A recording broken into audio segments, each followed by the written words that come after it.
মুস্তার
এই রাত্রিতে আল্লাহ তাআলার সমস্ত গুনাহের পাল্লাগুলো আল্লাহ তাআলা ওপেন করে দেন। কিসের গুনাহের পাল্লা? রহমতের গুনাহ, বরকতের গুনাহ, সন্তান নাই সন্তানের গুনাহ, রোগের থেকে মুক্তি চাও শেফার গুনাহ, অভাবের গুনাহ, সব গুনাহগুলো আল্লাহ তাআলা ওপেন করে দেন। সুবহানাল্লাহ। আর যে ব্যক্তি অন্যান্য দিন ফরজ নামাজের ধার ধারে না, আর শুধু খালি ওই দিন, এমন মানুষ আছে ওই দিনে শান নামাজও পড়ে না, কিন্তু নকল পড়া আরম্ভ করে, রাত ভর নকল পড়তে থাকে। যে সারা বছর ফরজ ইবাদতের ধার ধারে না, আর এই মুক্তির রজনী আসলে, শবে বরাতের রজনী আসলে খালি নকল পড়তে যায়, পড়তে থাকে। সে যেন পরনের লুঙ্গি পায়জামা খুলে মাথায় পাগড়ি বেঁধেছে।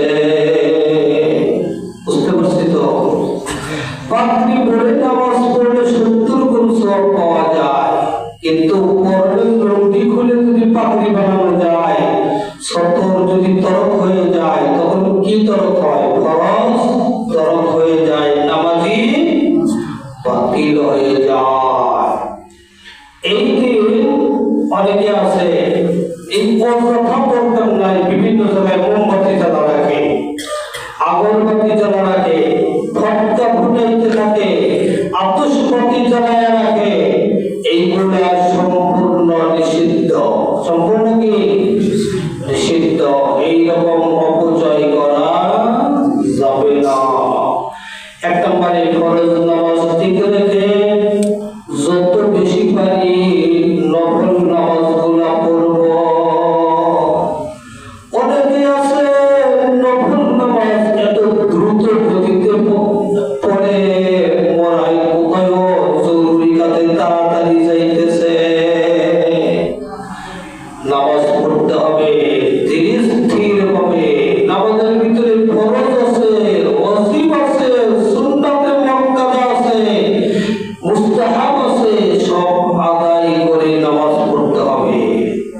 আচ্ছা, আপনাকে যদি বলা হয় এই মাত্র 1 কেজি ওজনের একটা খাঁটি স্বর্ণ আর 1 টাক মাটি, মাটিরও দাম আছে, মাটির দাম আছে না, 1 টাক মাটি, এই দুইটার যে কোনো একটা নিতে পারেন, আপনি কোনটা নেবেন?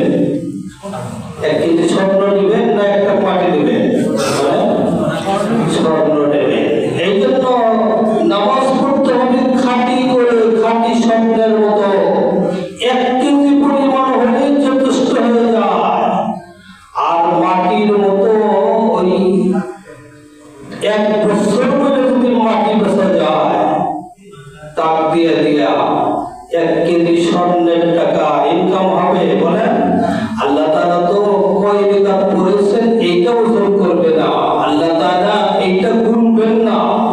আল্লাহ তাআলা তো আমলের পাল্লা ওজন করে করে বান্দাকে সওয়াব দান করবে।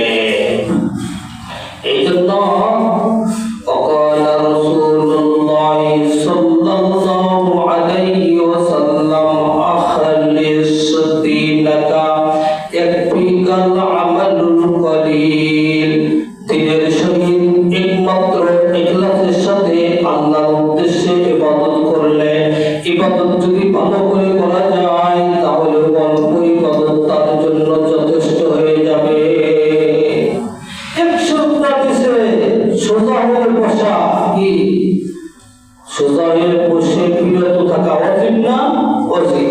সোজাই বলা করা হয় নাই, বিরত থাকা তো দূরের কথা, আরেক সিজদা মেরে দিছে, 2 রাকাত হয় না, তার 6 রাকাত হয়ে গেছে। এই নামাজ কি হবে? এই নামাজ আল্লাহর দরবারে কবুল হবে? হবে না। ধীরে স্থির ভাবে নামাজ পড়তে হবে। আর নফল ইবাদতগুলো যতটুকু সম্ভব গোপনে করতে হবে। আমরা ওই দিন মসজিদে আসবো, আলো রুটি নিয়ে বাক্যম করবো না। আমরা নামাজ পড়বো সাধ্য মতো, তারপর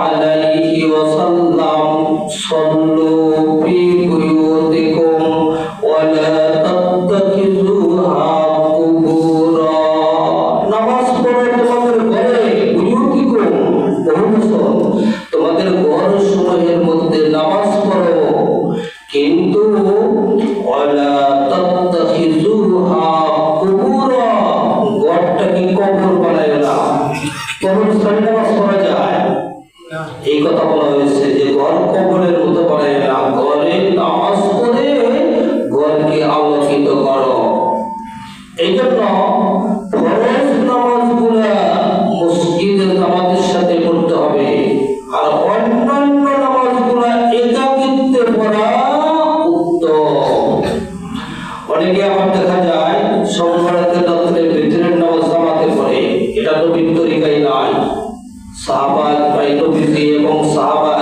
পাই একমাত্র রমজানের ভিতরের নামাজ জামাত ছাড়া সারা বছরে কোনোদিন ভিতরের নামাজ জামাতে রুজি পড়েন নাই এটা যদি করি মাকরুহে তাহরিমি হবে কি হবে মাকরুহে তাহরিমি একমাত্র জামাতে ফরজ নামাজগুলো জামাতে শরীক করতে হবে এরপরে জানাজার নামাজ জামাতে পড়তে হবে এরপরে ঈদের নামাজ জামাতে পড়তে হবে রমজান মাসে ঈদের নামাজ জামাতে পড়তে হবে সারা বছর নয় আর নফল ইবাদত বাড়িতে বেশি বেশি করে ঘরকে বরকতময় করতে হবে আচ্ছা এই আমাদের দেশের রাষ্ট্রপ্রধান যদি বলে যে তোমাকে দুইটা প্রস্তাব গ্রহণ করা হবে একটা হলো অমুক জায়গায় আমার জনসভা আছে সেখানে আমি 1 ঘন্টা অবস্থান করব সবার সাথে 1 ঘন্টা অবস্থান করবে আর দ্বিতীয় প্রস্তাব হলো যে তুমি একাকিত্বে আমার সাথে 5 মিনিট সাক্ষাৎ করতে পারবে তোমার দুঃখ বেদনা বলতে পারবে আপনি কোনটা গ্রহণ করবেন জনসভায় 1 ঘন্টা গ্রহণ করবেন না একাকিত্বে 5 মিনিটের সাক্ষাৎ গ্রহণ করবেন বলেন একাকিত্বে 5 মিনিটের সাক্ষাৎ গ্রহণ করবেন এই জন্য মসজিদে যখন কিছু করার পরে বাড়িতে গিয়ে সারা রাত মসজিদে থাকা দরকার নাই বাড়িতে গিয়ে নফল ইবাদতগুলা বেশি বেশি করব ওই 5 মিনিটের একাকিত্বের সাক্ষাৎ ওই রকম গুরুত্বপূর্ণ নফল ইবাদতের মধ্যে আল্লাহ তাআলা আমল করার তৌফিক দান করেন আর এই নামাজ পড়তে হবে কোন কোন ছোট ছোট ছুটির মধ্যে আছে যে সূরা ইখলাস 11 বার লাইলাতুল কদর নাকি সূরা কদর 1 বার এগুলা কিচ্ছু না সারা বছর আমরা যেরকম সূরা মিলে নামাজ পড়ি আমরা ওই রকম একই নিয়মে নামাজ পড়বো তো ইনশাআল্লাহ আল্লাহ তাআলা তৌফিক দান করেন 2 নাম্বার হলো তেলাওয়াত করব তেলাওয়াত যদি না করতে পারি এতটুকু তো পারবো আল্লাহর কাছে কান্নাকাটি করতে করতে 2 ফোঁটা চোখের পানি তো ফেলাইতে পারবো না তেলাওয়াত যারা পারি না আল্লাহর কাছে দোয়া করতে করতে 2 ফোঁটা চোখের পানি ফেলাইয়া যায় এই চোখের পানি নাকের ডগায় আসতে না আসতেই আল্লাহ তাআলা আপনার আমার প্রার্থনা আল্লাহ তাআলা কবুল করে নেবেন এইজন্য আলা মুস্তাগফিরিন ফাগফিরা আল্লাহ বলেন কে আসো ক্ষমা চাও আমি তাকে ক্ষমা করে দেব আলা মুস্তাগফিরিন মিন মুস্তাগফিরিন ফাগফিরা কে আসো গুনাহ করেছো আমার কাছে মাফ চাও আমি গুনাহ থেকে মাফ করে দেব আলা মুস্তাগফিরিন ফারজুকা কে আসো রিজকের অভাব আমি তার অভাব মোচন করে দেব আলা মুবতালান ফাহু আফিয়া কে আসো রুগ্ন অসুস্থ আমার কাছে পানা চাও আমি তাকে রোগ মুক্ত করে দেব সুবহানাল্লাহ আর দান সদকা বেশি বেশি করব পারলে পরের দিন শবে বরাত আগামী মঙ্গলবার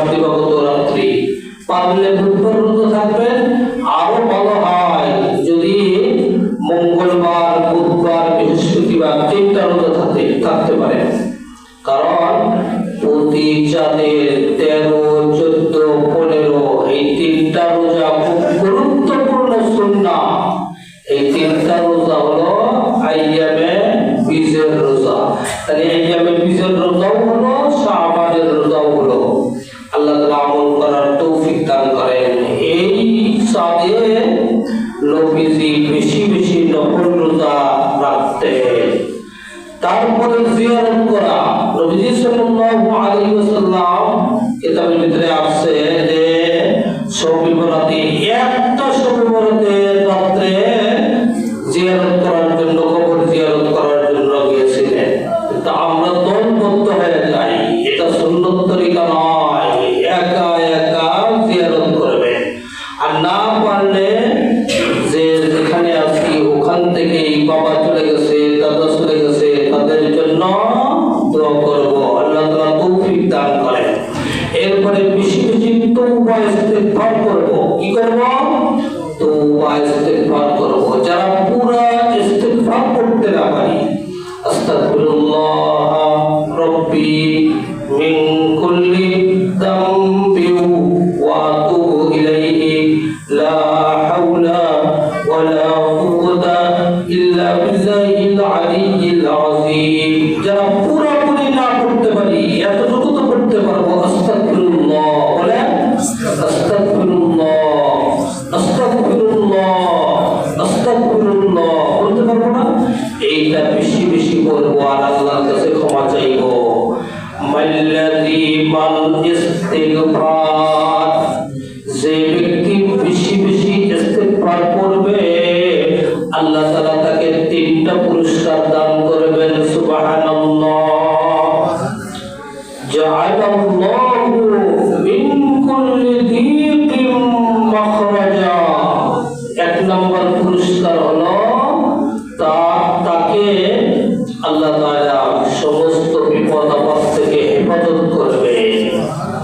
2 নম্বর পুরস্কার হলো মিন কুল্লি হাম্মিন ফারাজা। আল্লাহ তাআলা যে ব্যক্তি বেশি বেশি ইস্তিগফার করে পাঠ করবে আল্লাহ তাআলা তাকে সমস্ত দুশ্চিন্তার থেকে আল্লাহ তাআলা মুক্ত করে দেবে। কোটি কোটি টাকা আছে কিন্তু চিন্তায় কাম শেষ, এত দুশ্চিন্তা টেনশন। আল্লাহ যদি টেনশন মুক্ত করে দেন, শান্তির জন্য আর কিছু লাগে বলেন?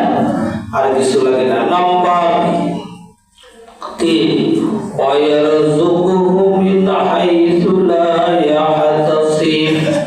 আল্লাহ তাআলা এমন জায়গা থেকে রিজিকের ব্যবস্থা করে দিবেন, যে ব্যক্তি ইস্তিগফার বেশি বেশি করবে এমন জায়গা থেকে আল্লাহ তাআলা রিজিকের ফয়সালা করে দেবেন যে সে ব্যক্তি ধারণাও করতে পারবে না। এই জন্য বিশুদ্ধ তওবা ইস্তিগফার করতে হবে। আর তওবা ইস্তিগফারের শর্ত হলো 6টা। কয়টা? 6টা।